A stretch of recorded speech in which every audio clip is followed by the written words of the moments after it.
You guys, welcome to day 7 of Vlogmas 2020. We're officially 1 week into Vlogmas and I'm so proud of myself na tuloy-tuloy yung pag-upload ko. So let's continue to pray na I stay consistent throughout the entire Vlogmas period and I continue to upload daily until Christmas Day. So for today's video, I really have no exact plans. I'm on the way to Barnyard right now. It's already 3 p.m. I know we're starting the vlog late, pero during weekends, I really sleep in kasi on weekdays, my days start really early. So it's already 3:20 p.m. and I'm so hungry. I haven't had a decent meal yet. So we're on the way to Barnyard now. Andun na rin sina Mama Tata and my younger cousins. And I wanna eat and then I'm probably gonna do a bit of work. But for now, we're gonna go to Barnyard and eat kasi I'm super hungry na. So let's go. Also, I wanna talk about my look today. As you can see, I'm not wearing any concealer, foundation, none of that kasi nga I had a chemical peel the other day if you watched my Vlogmas day 3 or 4 ata. So hindi pa ako pwede maglagay ng stuff like that kasi baka mag-clog yung pores ko and then sayang yung facial. What I'm wearing right now is eyebrow gel lang, red lipstick of course, my trademark, and a little bit of cheek tint. I wanna talk about the eyebrow gel that I use. Bumili ako ng stuff ng 1111 from Taviant and I'm trying out now is their eyebrow gel. I really like it. As you can see, my brows, walang fill-in yan, walang powder, walang pencil. It's just eyebrow gel. If I'm not mistaken, it's in the shade Madame, which is very fitting. But anyways, I really like it kasi maganda yung tint niya. I didn't think na babagay siya sa akin kasi it was like light brown, but I guess bagay siya kasi I dyed my hair, so mas bagay siya sa hair ko. And then, it's really surprising kasi it actually has a staying power. Like, tumigas yung eyebrows ko. I was really disappointed with Anastasia Beverly Hills' eyebrow gel kasi meron lang siyang tint, pero it had no staying power. My eyebrows didn't even stand up even for a minute or so. Pero now, itong Taviant, tumigas yung kilay ko. It really stood up and it held its shape. So, let's see throughout the day if effective siya kasi yung mga eyebrow gel talaga, super picky yung eyebrows ko kasi as you can see, makapal yung kilay ko and then thick yung strands ng hair. So, normal eyebrow gels, hindi siya nagtatagal. So, let's see if this Taviant stands. And for my lip, it's been a while since I wore red lipstick. If you're new to my channel, then you would know na I love red lipstick. It's my trademark.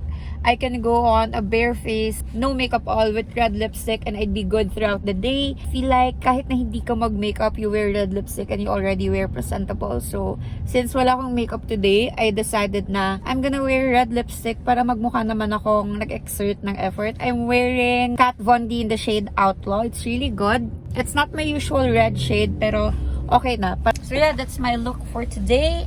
Super simple today and I hate it kasi kahapon naka-sweater ako, ang init-init. Pero ngayon na naka-summer dress style ako, umulan naman. Anyways, I used to really love rainy days. Ayan, lumalakas yung ulan.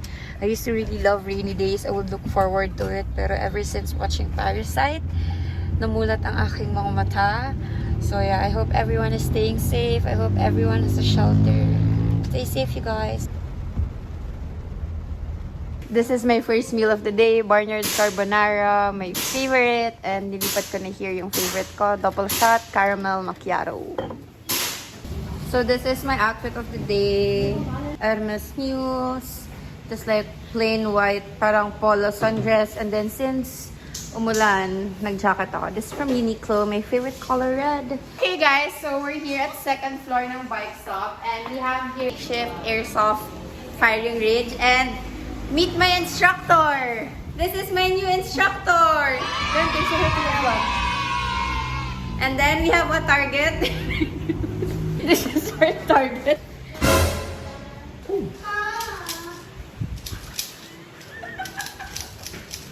YouTube. Yeah, this is me, NJ. This is the gun that was used in John Wick. We call this Taran Tactical John Wick series. And it's a 45 caliber pistol. It's gas powered, and this is the green gas. Well, you can buy it in any airsoft shop. Now, I'm gonna teach you guys how's the proper stance. You take it both. Tinuruan ko yun. Okay. When you do the sight, you point the target in the middle of those front sight and these two sights. With this style, with this sight, you will hit the target. Okay? I'll show you. Okay. Energy, make sure may matamaan ka. It's not zero. It's okay. Saan may tinitira?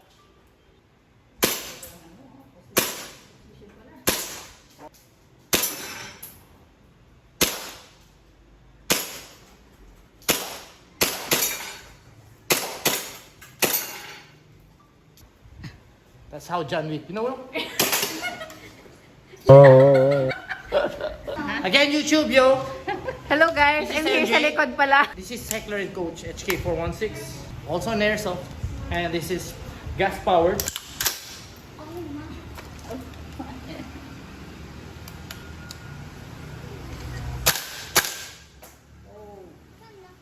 Slightly to the right. Be zero. It's not zero, it's only one.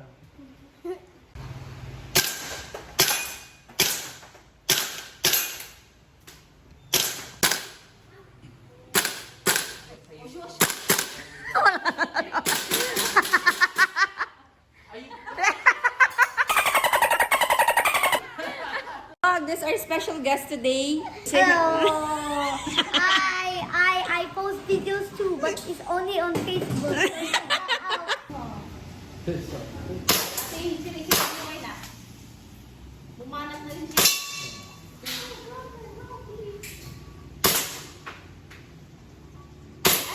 Good job, Gan.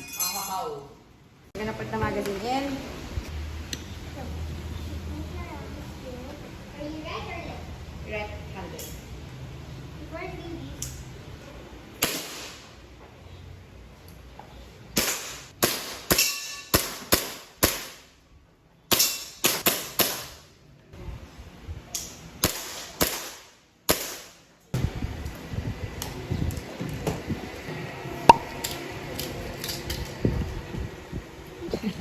May assistant pa yung instructor ko.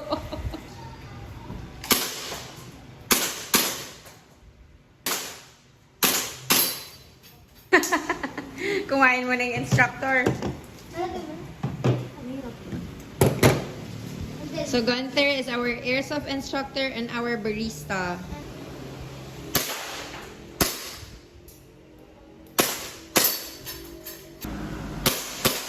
So it's dinner time now, guys, and we went here to Samurai Sushi and Bento. This is their menu, and I ordered one of their ramen. Super ganda here sa Zamboanga rin is that they have so many choices na wala sa Manila. This one's a ramen. Sa Manila, you can rarely see ramen that's chicken-based or without pork. And here, sobrang dami. I also ordered salmon sashimi, of course, my favorite.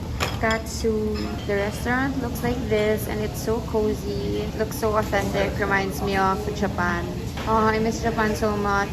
I wish I could visit as soon as the pandemic ends. Can't go to a Japanese restaurant without ordering salmon sashimi. And then this one is their spicy salmon crunchy roll. I was expecting something na parang Kiko Fuji na may spicy salmon sa taas, but it looks like this lang. Ordered ramen. This is their chicken ramen, and I'm so excited to taste it. Parang ang sarap.